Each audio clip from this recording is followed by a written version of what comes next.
में लगातार हार के बाद कांग्रेस नेता राहुल गांधी जहां वोट चोरी के खिलाफ अभियान चलाकर बीजेपी को घेरने में लगे हैं और चुनाव आयोग पर लगातार हमलावर दिखाई दे रहे हैं, तो वहीं कांग्रेस सांसद प्रियंका गांधी देश की 5 विधानसभा सीटों पर हर बूथ मजबूत कार्यक्रम शुरू करने जा रही है। मध्य प्रदेश, उत्तर प्रदेश, छत्तीसगढ़, राजस्थान, हरियाणा की एक विधानसभा सीट को इस प्रोग्राम के लिए चुना गया है।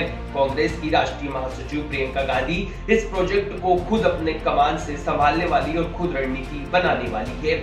इसके लिए पार्टी ने देश भर की 5 विधानसभा सीटों का चयन किया है, जहां कांग्रेस कम मार्जिन से हार रही थी। इस सीटों पर मध्य प्रदेश की मुरैना जिले की दिमनी विधानसभा सीट को भी शामिल किया गया है, जहां से बीजेपी के सीनियर नेता और मध्य प्रदेश विधानसभा के अध्यक्ष नरेंद्र सिंह तोमर विधायक हैं। कांग्रेस ने पार्टी के सीनियर नेता गोपीराम मेघवाल को दिमनी विधानसभा सीट का प्रभारी नियुक्त किया है। ऐसे में इस प्रोजेक्ट की सियासी चर्चा अब मध्य प्रदेश में होने लगी है, क्योंकि इस पर प्रियंका गांधी सीधे नरेंद्र सिंह तोमर की किले को सेंधमारी के रूप में भी देखा जा रहा है। दरअसल दिमनी विधानसभा सीट मुरैना जिले में आती है। यहाँ 2023 के विधानसभा चुनाव में बीजेपी के नरेंद्र सिंह तोमर ने कांग्रेस के प्रत्याशी को हराया था। रविंद्र सिंह तोमर को भारी मतों से इस सीट पर हार का सामना करना पड़ा था, लेकिन इस सीट पर हार जीत का जो अंतर है वो बहुत कम रहा था। ऐसे में कांग्रेस ने देश भर में राजस्थान, छत्तीसगढ़, उत्तर प्रदेश, हरियाणा और मध्य प्रदेश की एक सीट में से इस सीट को भी चुना है, जिसमें दिमनी सीट भी शामिल है। दिमनी सीट का कांग्रेस चयन की रणनीतिक सोच को भी दर्शाता हुआ नजर आ रहा है।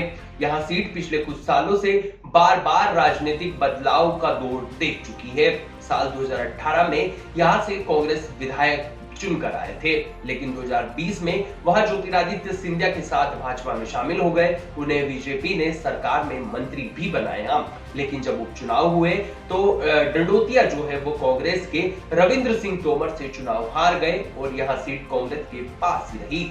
लेकिन साल 2023 के चुनाव में बीजेपी ने यहां सीट नरेंद्र सिंह तोमर को टिकट दिया और वहां से चुनाव जीत गए, जबकि 2013 का चुनाव दिमनी में बहुजन समाज पार्टी ने जीता था। ऐसे में कांग्रेस ने यहां नया प्रयोग शुरू किया है। प्रियंका गांधी की तरफ से शुरू किए गए इस अभियान के तहत प्रत्येक विधानसभा क्षेत्र में 20-20 बूथ का क्लस्टर बनाया जाएगा। हर क्लस्टर पर एक बूथ रक्षक की नियुक्ति होगी, जिसे कांग्रेस की टीम की तरफ से प्रशिक्षण भी दिया जाएगा। हर बूथ रक्षक अपने क्लस्टर के प्रत्येक बूथ की टीम का मार्गदर्शन देगा और उसके साथ रणनीति बनाएगा। इसके तहत पिछले चुनाव में मतदान की सूची का विश्लेषण करना, यह सुनिश्चित करना कि क्या वाकई वोटर लिस्ट के बाहर का कोई फर्जी वोटर या गलत वोटर लिस्ट में किसी का नाम तो नहीं जुड़ा है। इस बूथ रक्षक बीएलओ के साथ मिलकर ध्यान देने का काम करता हुआ नजर आएगा। इसके लिए कांग्रेस प्रभारी की नियुक्ति भी की गई है, जहां दिमनी विधानसभा सीट के लिए कांग्रेस के और राजस्थान के सीनियर नेता को प्रभारी भी नियुक्त कर दिया गया है। मेघवाल जो है स्थानीय कार्यकर्ताओं के साथ, स्थानीय नेताओं के साथ, संगठन के साथ साथ हर बूथ समिति के सक्रिय नेताओं के साथ इसके जिम्मेदारी और सक्रियता निभाते हुए नजर आएंगे। राजनीतिक जानकारों का कहना है कि कांग्रेस की इसको राजनीतिक रणनीति के रूप में भी देखा जा रहा है। विधानसभा दिमनी का चयन इसलिए भी किया गया है क्योंकि यह भौगोलिक दृष्टि से काफी महत्वपूर्ण है और राजधानी दिल्ली के पास है। ऐसे में प्रियंका गांधी की टीम बहुत जल्द ही यहां पहुंच सकती है, जबकि चुनावी इतिहास पर अगर नजर डालें तो कांग्रेस का यह मजबूत गढ़ माना जाता है। ऐसे में कहीं ना कहीं कांग्रेस नेताओं की विशेष रणनीति के तहत ही दिमनी सीट को चुना गया है। अब देखना होगा कि प्रियंका गांधी जब इसकी जिम्मेदारी खुद संभाल रही है तो आने वाले दिनों में इसमें क्या परिवर्तन दिखाई पड़ते हैं।